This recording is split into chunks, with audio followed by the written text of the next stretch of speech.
옆에 있는 분들과 인사합시다. 오늘도 승리하셨습니다. 네. 내일도 오실 거죠? 하고 인사합시다. 네. 네, 오늘 청년교회에서 청년들이 부장님과 함께 예배 안내를 참 잘해줬습니다. 아주 우리 강경제일교회 청년들 볼 때마다 제가 얼마나 막 힘이 나는지 몰라요. 우리 청년들에게 축복의 박수 해드리겠습니다. 네, 감사합니다. 우리 교회학교, 유치부교회, 어린이교회, 청소년교회, 청년교회에서 우리 어른들 기도 많이 해주시기 바랍니다. 할렐루야. 자, 오늘 요한복음 13장 21절부터 30절까지 말씀으로 성령의 인도를 받자, 성령의 인도를 받자, 이런 제목으로 말씀의 은혜를 나누고자 합니다. 요한복음 13장 4절로 5절을 보시면 우리는 아주 놀라운 광경을 보게 됩니다. 예수님이 저녁 잡수시던 자리에 일어나셔서 겉옷을 벗으시고 수건을 가져다가 허리에 두르십니다. 대야에 물을 떠서 제자들의 발을 씻으시고 그 두르신 수건으로 닦기 시작하십니다. 사실 고난주간 특별 새벽 기도를 준비하면서 제 마음속에 우리 성도들 한번 발을 닦아드려야 되겠다 고민을 살짝 했습니다. 2층 화장실에서 하면 될까? 어떤 식으로 할까? 고민하다가 에이, 다음에 하지 이랬습니다. 서운하신가요? 네, 원하시는 분은 저희 사택에 오면 제가 깨끗하게 씻어드리겠습니다. 네, 제가 저희 집사람 등을 잘 밀어주거든요. 발 정도는 아주 거뜬히 닦습니다. 자, 예수님이 제자들의 발을 닦아주시는 거예요. 사랑하는 성도 여러분, 예수님이 누구시죠? 그분은 창조주이십니다. 제자들은 누굽니까? 그들은 피조물이죠. 자, 그런데 지금 창조주이신 예수님이 피조물인 제자들의 발을 씻어주고 있다는 거죠. 사실 우리 몸에서 가장 수고를 많이 하는 기관 가운데 하나가 발이거든요. 그렇죠? 참 우리가 하루 종일 발바닥에 땀이 날 정도로 열심히 다니잖아요. 자, 그렇기 때문에 사실 이 누군가의 발을 닦는다는 것은 이 당시에 그 종들 가운데서도 가장 낮은 등급의 종이 하는 일이었다는 것이죠. 자, 이런 예수님의 낮아짐은 이 세상에 존재하지 않을 것입니다. 창조주이신 그분이 연약한 육신을 입고 이 세상에 태어나신 것도 놀라운 일인데 그분이 죄인들의 발을 씻어 주셨다는 건 상상도 하지 못할 일입니다. 실제로 교회 학교에서 또 이렇게 이 세족식을 하는 가운데 사실 눈물을 많이 흘리게 된다고 합니다. 또 실제로 그렇게 되고요. 선생님이 자신의 발을 닦아주는 것을 이렇게 보면서 제자의 마음에 감동이 되기 때문에 그런 것이죠. 그러므로 저와 여러분이 예수 그리스도를 따른다는 것은 예수님의 낮아짐을 본받는 것입니다. 그러므로 예수님을 믿는다고 하면서 겸손하지 못하고 교만한 것은 예수님과 무관한 종교 생활을 하는 겁니다. 그래서 강경제일교회에서 가장 겸손해야 될 사람이 담임 목사인 저예요. 저는 우리 모든 성도들이 정말 우리 믿음과 소망과 사랑의 공동체인 이 강경제일교회에서 서로 겸손하고 서로 섬겨주는 그런 아름다운 믿음의 공동체가 되기를 주님의 이름으로 축원합니다. 자, 그런데 오늘 요한복음 13장 11절에서 예수님은 놀라운 말씀을 하시죠. 이는 자기를 팔 자가 누구인지 아심이라. 사랑하는 성도 여러분, 이제 우리는 자신이 누구인가를 분명하게 깨닫고 살아야 할 줄로 믿습니다. 자, 첫 번째 보면요. 같이 읽습니다. 예수님 가장 가까이 있는 사람이 예수님을 팔았음을 기억해야 합니다. 아멘. 예수님의 12제자 가운데 한 사람인 가룟 유다. 자, 그는 제자들이 공동생활을 하는 상황에서 회계를 맡고 있었습니다. 돈 관리를 했다는 거죠. 즉 머리가 총명했다는 뜻입니다. 그렇지 않겠습니까? 여행을 갔는데 돈의 개념이 없는 사람에게 여행 경비를 맡기면 어떻게 되겠습니까? 조기에 귀국하거나 예기치 않는 어려움에 부닥치게 될 것입니다. 하여간 예수님의 12제자 가운데 가룟 유다는 돈에 대한 계산이 다른 사람이었습니다. 그런데 예수님은 21절에서 심령이 괴로워하시면서 말씀하시죠. 정말 충격적이지 않을 수가 없습니다. 지금 예수님은 12제자 가운데 하나가 자신을 팔 것이라고 말씀하시죠. 같이 읽습니다. 예수께서 이 말씀을 하시고 심령이 괴로워 증언하여 이르시되 내가 진실로 진실로 너에게 이르노니 너희 중 하나가 나를 팔리라 하시니. 아멘. 예수님의 이 말씀에 제자들은 서로를 바라보면서 의심하기 시작합니다. 아니, 지금 예수님이 누구에 대하여 이 말씀을 하시는지 서로 의심하죠. 오늘 저는 저와 여러분을 향하여 묻고 싶습니다. 우리는 과연 너희 중 하나가 나를 팔리라는 예수님의 말씀에서 자유로울 수 있을까요? 목사님, 저는 예수님을 한 번도 팔아먹은 적이 없어요. 자신 있게 이야기하실 수 있는 분이 계십니까?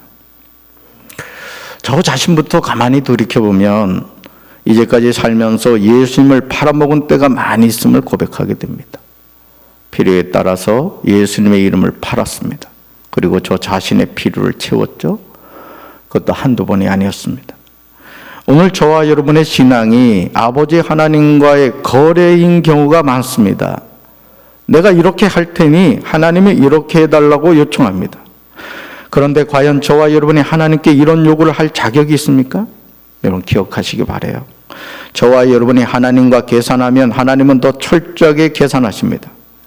도대체 누가 손해가 되겠습니까? 말할 것도 없을 것입니다. 이제 우리는 주님 앞에 겸손히 무릎 꿇어야 할 줄로 믿습니다. 예수님을 팔았던 가룟 유다는 2000년 전 육신을 입고 이 땅에 오신 예수님의 12제자 가운데 한 사람만 의미하지 않습니다. 오늘도 적지 않은 사람들이 예수님의 이름을 팔아서 자신의 욕심을 채우고 있음을 우리는 기억해야 됩니다. 우리가 항상 영적으로 깨어 있어야 됩니다. 다시 말해서 저와 여러분이 가룟 유다가 될 수 있다는 거예요. 우리는 이것을 하나님 앞에 철저히 회개해야 할 줄로 믿습니다. 두 번째요. 같이 읽습니다. 사탄이 가룟 유다 속에 들어갔듯이 오늘도 우리 안에 들어올 수 있습니다. 아멘. 신앙생활하면서 이성적으로 하는 분들이 계시죠. 그러나 신앙생활은 이성을 뛰어넘는, 따라합시다, 영적인 영역입니다. 영적인 영역입니다. 만일 우리가 이성적인 수준에서 신앙생활을 하면 우리의 신앙은 바울이 지적하듯이 사변적인 단계에 머물고 맙니다. 바울은 고린도전서 1장 23절에서 십자가에 달리신 그리스도에 대해서 이렇게 고백하죠. 같이 읽습니다. 우리는 십자가에 달리신 그리스도를 선포할 따름입니다. 그리스도가 십자가에 달렸다는 것은 유대인들에게는 비위에 거슬리고 이방인들에게는 어리석게 보이는 일입니다. 아멘. 이성적인 이해로 십자가에 달리신 예수님을 대하면 유다인들에게는 비위를 거스르게 되죠. 왜냐하면 그들이 메시아를 죽인 것이 되기 때문에 그렇습니다. 또 이방인들에게는 어리석게 보이는 일이 됩니다. 왜냐하면 메시아가 십자가에 달려야 하는 이유를 이해할 수 없기 때문에 그렇습니다. 그러므로 신앙생활은 전적으로 믿음으로 하는 것인 줄로 믿습니다. 가룟 유다를 보면서 우리는 생각함에 대해서 신중해야 함을 깨닫게 됩니다. 27절을 보시면 우리는 놀라운 장면을 보게 되죠. 같이 읽습니다. 조각을 받은 후 곧 사탄이 그 속에 들어간지라. 이에 예수께서 유다에게 이르시되 내가 하는 일을 속히 하라 하시니. 아멘. 그냥 단순하게 보이는 내용일 수 있습니다. 그러나 정말 충격적인 내용이죠. 예수님의 12제자 가운데 하나인 가룟 유다에게 사탄이 그 속에 들어간지라라고 기록하고 있습니다. 사탄이 그 속에 들어간지라. 우리는 이 내용을 보면서 놀라서 눈을 크게 뜨지 않을 수가 없습니다. 그렇다면 어떻게 사탄은 가룟 유다 속으로 들어갈 수 있었을까요? 가룟 유다가 그렇게 어리석은 사람입니까? 예수님은 아무나 제자로 세우신 것이 아니에요. 그렇지 않습니까? 그럼에도 불구하고 가룟 유다는 예수님을 은전 30에 팔았다는 것이죠.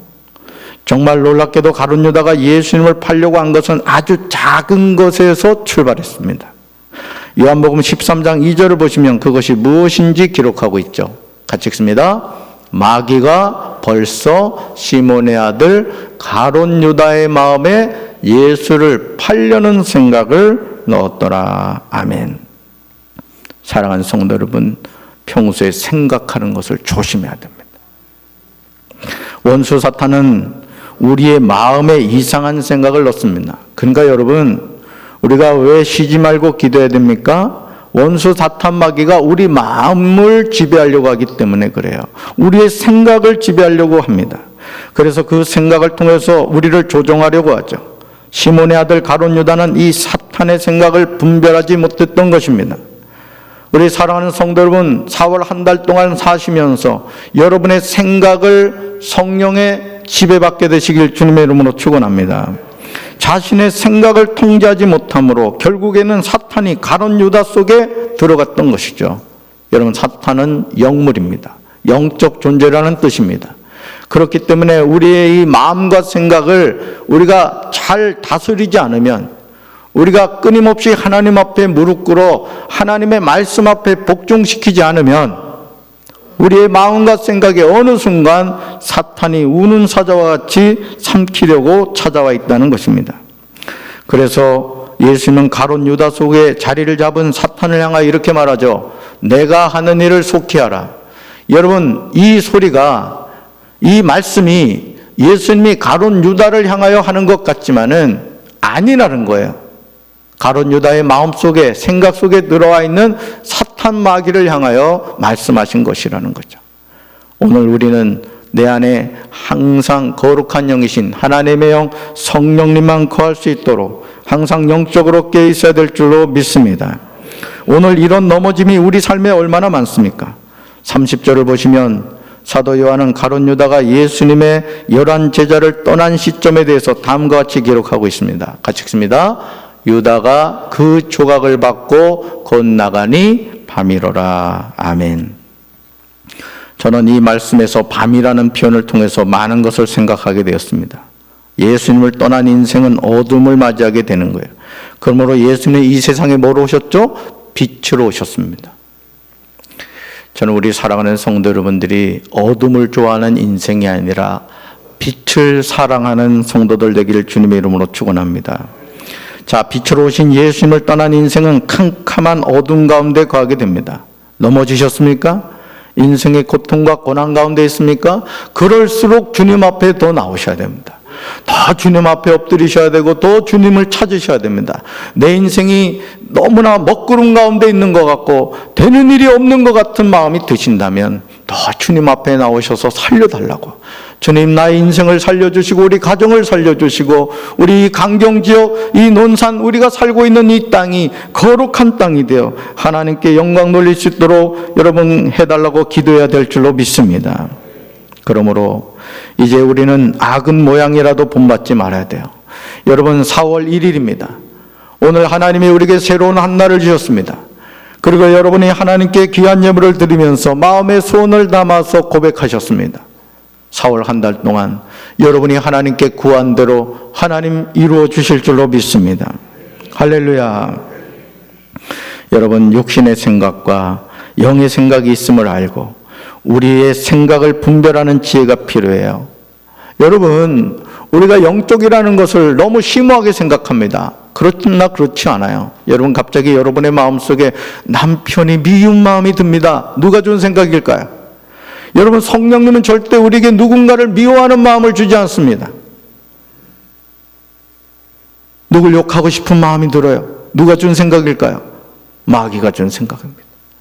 그러니까 여러분, 우리가 항상 영적으로 깨 있어서 우리가 받아들여야 될 생각이 있고 받아들여서는 안 되는 생각이 있는 거예요. 그게 바로 영적인 사람입니다. 아멘이십니까?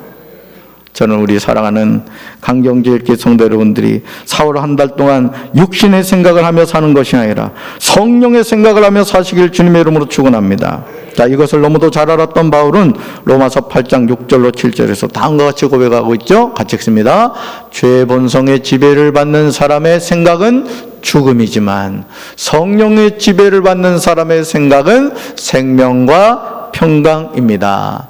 죄의 본성이 생각하는 것은 하나님을 거스리는 것입니다. 그것은 하나님의 법에 복종하지 않을 뿐 아니라 할 수도 없습니다. 아멘. 우리는 자신의 생각을 긍정적으로 봅니다. 하지만 죄의 본성의 지배를 받는 사람의 생각은 죽음일 뿐이에요. 지금도 죄의 본성의 지배를 받는 사람들이 행하는 잔인한 행동들을 보십시오. 과연 우리의 생각에서 무슨 선한 것을 찾을 수가 있겠어요?